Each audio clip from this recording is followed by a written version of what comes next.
ನಿನ್ನೆ ನಮ್ಮ ನಗರದಲ್ಲಿ ಇವತ್ತು 8:30 ಗಂಟೆಗೆವರೆಗೂ ಬಂದಿರುವ ಮಳೆದು ಲೆಕ್ಕ ತಗೊಂಡ್ರೆ ಜಾಸ್ತಿ ಎಷ್ಟೇನು ಮಳೆ ಬಿದ್ದಿಲ್ಲ. ಆದರೂ ಸಹ ನಾವು ಇವತ್ತು ನೋಡಿದ್ದು ಅಂದರೆ ಯಲಹಂಕ ಝೋನ್ನಲ್ಲಿ ಬೆಳಗ್ಗೆವರೆಗೂ ಮಳೆ ಇತ್ತು. 6 ಗಂಟೆಗೆವರೆಗೂ 6 ಗಂಟೆಗೆವರೆಗೂ ಮಳೆ ಇತ್ತು. ಅಲ್ಲಿ ಯಾವುದೇ ಇನಂಡೇಷನ್ ರಿಪೋರ್ಟ್ ಆಗಿಲ್ಲ. ಮ್ಯಾಕ್ಸಿಮಮ್ ಆಗಿ ಬಂದಿದ್ದು ಅಲ್ಲಿ ಬಂದಿದೆ, ಸ್ವಲ್ಪ HSR ಲೇಔಟ್ನಲ್ಲಿ ಬಂದಿದೆ, ಈ ಕಡೆ ಬಂದಿದೆ. ಬಟ್ ಅಷ್ಟೇನು ಸ್ಕ್ಯಾಟರ್ಡ್ ಮಳೆ ಇಡೀ ನಗರದಲ್ಲಿ ಸ್ಕ್ಯಾಟರ್ಡ್ ಇರುವುದರಿಂದ ಮತ್ತು ಇಂಟೆನ್ಸಿಟಿ ಅಂದರೆ ಅದನ್ನು ತೀವ್ರತೆ ಕಡಿಮೆ ಇರುವುದರಿಂದ ಯಾವ ಥರದ್ದು ತೊಂದರೆ ಉಂಟಾಗಿಲ್ಲ. ಆದರೂ ಸಹ ನಾವು ಮಾಡಿರುವ ವ್ಯವಸ್ಥೆಯಲ್ಲಿ 60-70 mm ಏನು ಬಂದರೂ ಸಹ ಅಷ್ಟೇನು ತೊಂದರೆ ಉಂಟಾಗುವುದಿಲ್ಲ. ಅದಕ್ಕಿಂತ ಜಾಸ್ತಿ ಒಂದು ತಾಸದಲ್ಲಿ ಬಂದರೆ ಮಾತ್ರ ಈ ಕಡೆ ಆದರೆ ಸ್ವಲ್ಪ ತೊಂದರೆ ಉಂಟಾಗ್ಬೋದು. ಸುಮಾರು ನಾವು ಕ್ಲೀನಿಂಗ್ ತೆಗೆದುಕೊಂಡಿರುವುದರಿಂದ ದೊಡ್ಡ ನಮ್ಮ ರಾಜಕಾಲುವೆ ಎಲ್ಲ ಕ್ಲೀನಿಂಗ್ 3 ತಿಂಗಳಿಗೊಂದ್ಸಲ ಸಮರ್ಪಕವಾಗಿ ಆಗ್ತಿರುವುದರಿಂದ ಸೈಡ್ ಡ್ರೈನ್ಸ್ನಲ್ಲಿ ಎಲ್ಲ ಓಪನ್ ಮಾಡಿಕೊಂಡು ಡಿಸ್ಟೆನ್ಸ್ ಮಾಡಿರುವುದರಿಂದ ಆ ಥರ ಯಾವುದೇ ಸಮಸ್ಯೆ ಇಲ್ಲ. ಹೀಗಾಗಿ ಈಗ ಇನ್ನು ಅಕ್ಟೋಬರ್ನಲ್ಲಿ ರಿಟ್ರೀಟಿಂಗ್ ಮಾನ್ಸೂನ್ ಶಾವರ್ಸ್ ಏನು ಬರುತ್ತದೆ ಅದಕ್ಕೆ ನಾವು ಸಿದ್ಧ ಇದ್ದೀವಿ. ನಮ್ಮ ಕಂಟ್ರೋಲ್ ರೂಮ್ಸ್ ಎಲ್ಲ ಓಪನ್ ಇರುತ್ತೆ. ಅಕ್ಟೋಬರ್ ಎಂಡ್ವರೆಗೂ ಓಪನ್ ಇರ್ತದೆ. ಹೀಗಾಗಿ ಏನಾದರೂ ಸಮಸ್ಯೆ ಉಂಟಾದರೂ ಸಹ ಅದಕ್ಕೆ ತಕ್ಷಣ ನಾವು ತುರ್ತಾಗಿ ಪ್ರತಿಕ್ರಿಯಿಸಿ ನಮ್ಮ ಎಲ್ಲ ಇಂಜಿನಿಯರಿಂಗ್ ಸೆಕ್ಷನ್ನು ಮತ್ತು ಫಾರೆಸ್ಟ್ ಡಿಪಾರ್ಟ್ಮೆಂಟು ಇಮಿಡಿಯೇಟ್ಲಿ ಧಾವಿಸಿ ಕೆಲಸ ಮಾಡ್ತಿರೋದ್ರಿಂದ ತೊಂದರೆ ಉಂಟಾಗ್ತಾಯಿದೆ. ಈಗ ಸಮಸ್ಯೆ ಇಲ್ಲ ಅಂತ ನಾವು ಹೇಳ್ತಾ ಇದ್ದೀರಾ. ವೈಟ್ಫೀಲ್ಡು, ಮಾರಕಂಡಿ, ಎಲೆಕ್ಟ್ರಾಸಿಟಿ ಆ ಭಾಗದಾಗೆಲ್ಲ ರಸ್ತೆಯಲ್ಲೇ ನೀರು ನಿಂತ್ಬಿಟ್ಟು DCMಗೆ ದೂರು ಕೊಡ್ತಾ ಇದ್ದಾರೆ ಸರ್. ಬ್ರ್ಯಾಂಡ್ ನೀರು ಮಾಡ್ತೀವಿ ಅಂತೇಳಿ ಅಲ್ಲಿ ಬರೀ ನೀರು ನಿಂತ್ಕೊಳ್ತಾ ಇದೆ. ರಸ್ತೆನೂ ಡಾಂಬರೀಕರಣ ಮಾಡಿಲ್ಲ. ನಿನ್ನೆ ಮಾತಾಡೋಣ ಜನರಲ್ಲಾಗಿ ಡಿಸ್ಕಷನ್ ಮಾಡಿದರೆ ಅದಕ್ಕೆ ನೀರು ನಿಂತಿತ್ತು, ಹಿಂದೆ ಇದು ಆಗಿತ್ತು, ದೊಡ್ಡದು ಅಲ್ಲಿ ರಸ್ತೆ ಬಡ ಹಳೆ ಕಾಲದ ಇದೆ, ಸಣ್ಣ ಇದೆ, ಅದರ ಮೇಲೆ ಬಿಟ್ಟು ಬಂದಿದ್ದು ಅದನ್ನೆಲ್ಲ ಹೇಳ್ತಾ ಇರೋದು.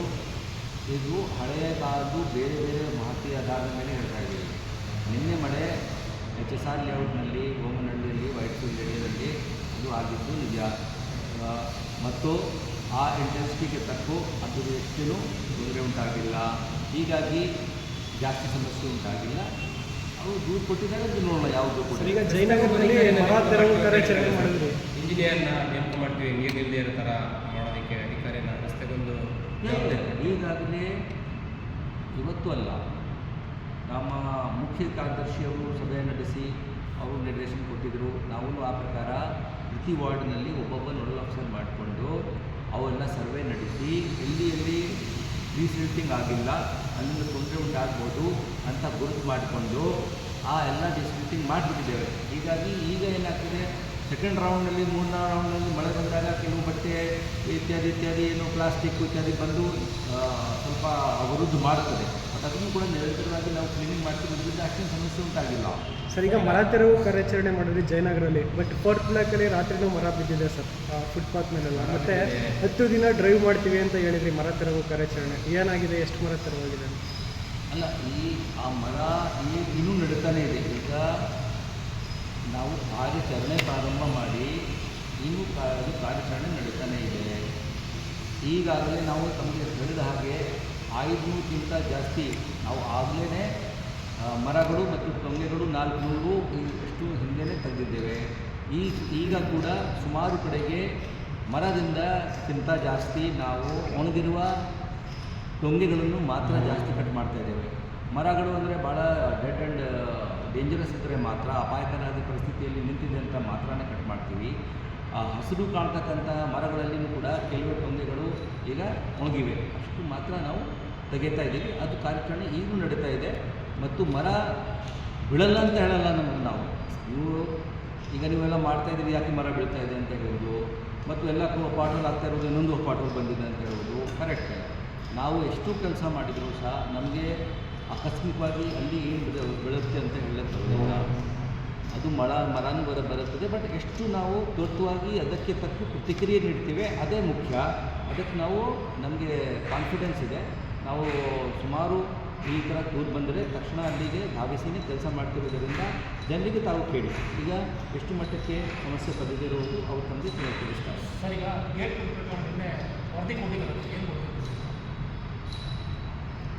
ಅದು ಅಪೂರ್ಣ ವರದಿ ಇರುವುದರಿಂದ ನಾವು ಪೂರ್ಣವಾಗಿ ವರದಿ ಕೊಡಿ ಅಂತ ಹೇಳಿದ್ದೇವೆ. ಅವರು ಬರೀ ಆ್ಯಕ್ಚುಲಿ ಕೆಲಸಕ್ಕಾಗಿ ನಿಮ್ಮ ರಿಪೋರ್ಟ್ ಬೇಕಾಗಿತ್ತು ಅಂತೇಳಿ ಅವರಿಗೆ ಹಿಂತಿರುಗಿಸಿದ್ದೀನಿ.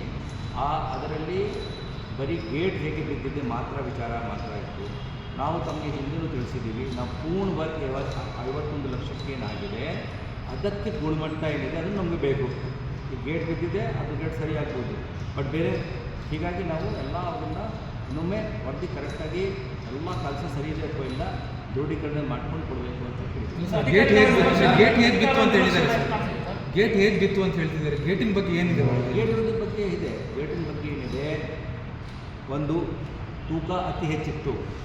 ನಾವು ಅಷ್ಟೇನು ಡಿಸೈನಿಂಗ್ನಲ್ಲಿ ಅದು ಏನೋ ವಿಧಾನಸೌಧ ಮಾದರಿಯಲ್ಲಿ ಕಾಪಿ ಮಾಡಲಿಕ್ಕೆ ಹೋದಾಗ 226 kg ಗೇಟ್ ಇದೆ. ಆ ಗೇಟ್ ಅಷ್ಟು ಇದನ್ನು ಸ್ಟ್ರಾಂಗ್ ಆಗಿ ಅಲ್ಲಿ ಇಡಲಿಕ್ಕೆ ಅವಶ್ಯಕತೆ ಇರಲಿಲ್ಲ. That is not A security area also.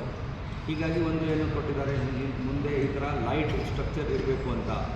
ಎರಡನೇದಾಗಿ ಅದು ವೇಟ್ಗೆ ತಕ್ಕ ಡಿಸೈನ್ ಇರಲಿಲ್ಲ, ಡಿಸೈನ್ ಪ್ರಾಬ್ಲಮ್.